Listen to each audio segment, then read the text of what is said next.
It makes me crazy, Bope. It's been 23 years since I last sat down with you to study Chuluba, the language of the Kasais and the Congo.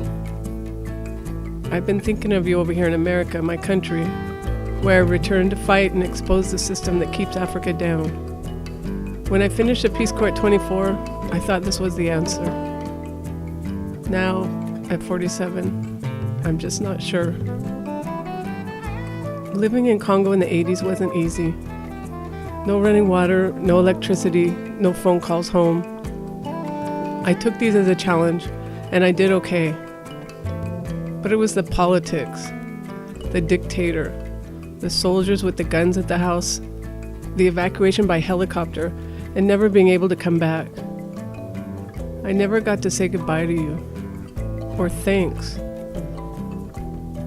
And I was too young to realize all the gifts you gave me. It was through you that I fell in love with Africa. The language lessons were the start, but there was so much more. All the funerals you invited me to, where you taught me to dance, and the time you allowed me to enter the chief's hut, where you told me what every feather on his hat symbolized and made me memorize the names of the birds they came from.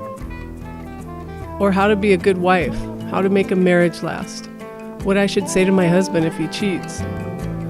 I didn't know it then, but you were teaching me the basics of life from an African perspective. It totally changed my world. I became a professor of African history.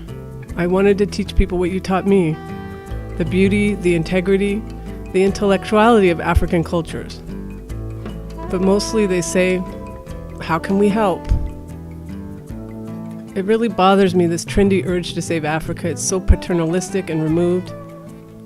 But what can I say? It's been my own urge as well.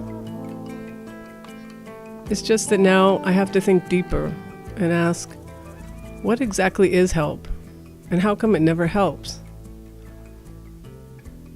Since our time together, things have gotten worse.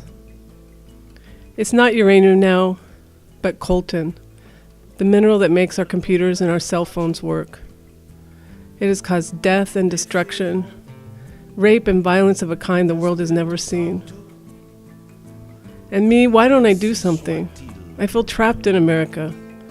The endless succession of books to write, bills to pay, meals to cook, and all these cell phones, all these emails, all these computers, the very stuff I use to communicate with others and create meaning in my life. It all depends, so tragically, on the continued suffering of the Congolese. All of this, at times, makes me feel as helpless as a woman in Kivu, caught up in a system I have no power to change. I wanted to write and tell you all this, Bope, even though I know you're among the ancestors now. You were the best teacher I ever had, but I never got to tell you so. Toi Sakadila Mulongechi. I'm still trying to do you proud.